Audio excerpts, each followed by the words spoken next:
Phone tapping కేసులో కల్వకుర్తి మాజీ MLA Jaipal Yadav ను ప్రశ్నించారు జూబ్లీహిల్స్ పోలీసులు 2 గంటల పాటు క్వశ్చన్ చేశారు. ఆయన స్టేట్మెంట్ ని కూడా రికార్డ్ చేశారు. పోలీసులు అడిగిన అన్ని ప్రశ్నలకు సమాధానం ఇచ్చానన్నారు జైపాల్ యాదవ్. ఎప్పుడు విచారణకు పిలిచినా సహకరిస్తానని చెప్పారు. ఫోన్ ట్యాపింగ్ కేసు విచారణ కొనసాగుతోంది. ఈ కేసులో ఇప్పటికే అరెస్టైన 4 నిందితుల కాల్ డేటాను పోలీసులు విశ్లేషించారు. దీని ఆధారంగా రాజకీయ నాయకులకు నోటీసులిస్తున్నారు. ఇటీవల మాజీ ఎమ్మెల్యే చిరుమర్తి లింగయ్యను పోలీసులు విచారించారు. తాజాగా కల్వకుర్తి మాజీ ఎమ్మెల్యే బీఆర్ఎస్ నేత జైపాల్ యాదవ్ జూబ్లీహిల్స్ ఏసీపీ ఎదుట విచారణకు హాజరయ్యారు. 2 గంటల పాటు విచారించి అతని వాంగ్మూలాన్ని నమోదు చేశారు పోలీసులు. ఓ వివాదం పరిష్కారం కోసం తిరుపతన్నను కలిశానని జైపాల్ యాదవ్ చెప్పారు.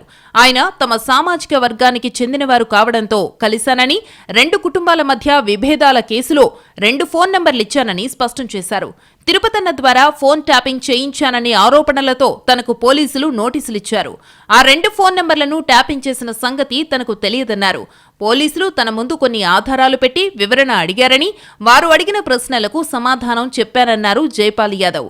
ఈ కేసులో ఎప్పుడు విచారణకు పిలిచినా సహకరిస్తానని ఆయన అంటున్నారు. తిరుపతన్నకు 2 నెంబర్స్ పంపించడమని చెప్పి నోటీస్ ఇచ్చారు. దాని మీద క్లారిఫై చేసినాము.